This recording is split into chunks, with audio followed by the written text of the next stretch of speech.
The Kongs make their way out of the mess of brambles and back to the port. As they approach the exit, a large, steep staircase leading up to a higher area of the island, they are suddenly set upon by a hulking beast of a Kremlin. He looks familiar at first, but the Kongs soon learn that Kudgel isn't like anyone they've seen before. This dude is the coolest looking boss in the game, despite feeling like the most low-effort design ever. I think there's a bit more to be gleaned from this fight than might seem at first glance too, but we'll get into that in good time.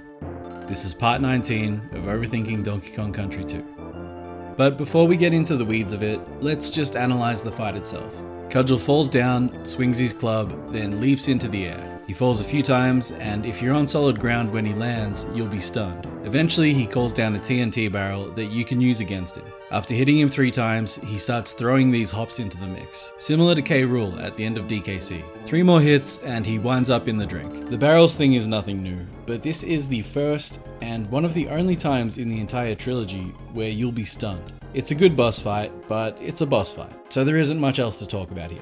I do think there's a bit we can speculate about Kudgel's appearance here though. First, and most obviously, is the visual connection to our boy Klubba. We haven't talked about Klubba yet, but he first appeared in Crocodile Cauldron, guarding a golden barrel that leads to the Lost World. There's a level in Crocodile Cauldron, Krem Key, and the next 3 worlds. Klubba is not what I'd call a nice guy, but he has no love for K. Rool either, and the enemy of my enemy and all that.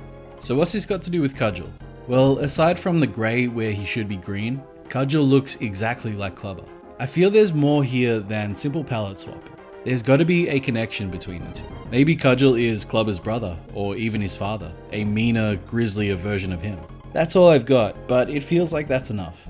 There's something else we can derive from Kudgel's role as boss here, but it's a bit of a mouthful, so bear with me. I think something's changed since Crocodile Cauldron, and it happened so gradually that we didn't notice. The game starts on Gangplank Galleon. There aren't a ton of Kremlings on the ship, but there's a noticeable increase between Pirate Panic and Gangplank Galley. There aren't a lot of Kremlings in Crocodile Cauldron either. Cannon's Claim has a few, but I feel like the mine could almost be a splinter group or something, not connected to K. Rool's main force. And the ones in the lava, well, they probably live there or something. I know it's a bit, but bear with me. There are 15 Kremlings in Barrel Bayou, most of which are ghosts. There's 1 in Glimmer's Galleon, and he's clearly lost. There are 10 in Crockhead Clamber. I mean, 33 if you count the Crockheads, but we're not doing that. Now look at the second half of Krem Key. There's 32 in Rattle Battle, 20 in Slime Climb, and let's call Bramble Blast an outlier.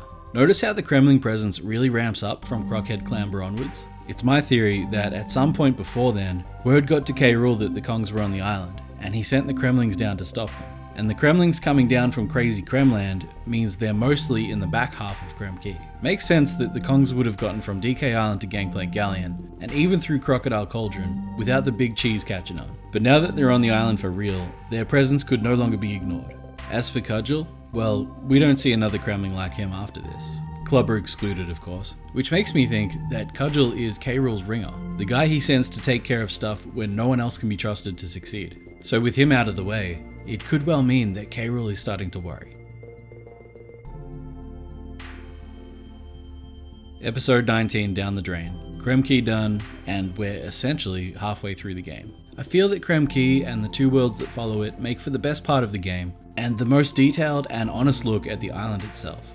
Thank you all so much for following me on this ridiculous journey. I've been so happy with the response to this series, and I want you all to know that I don't take any of it for granted.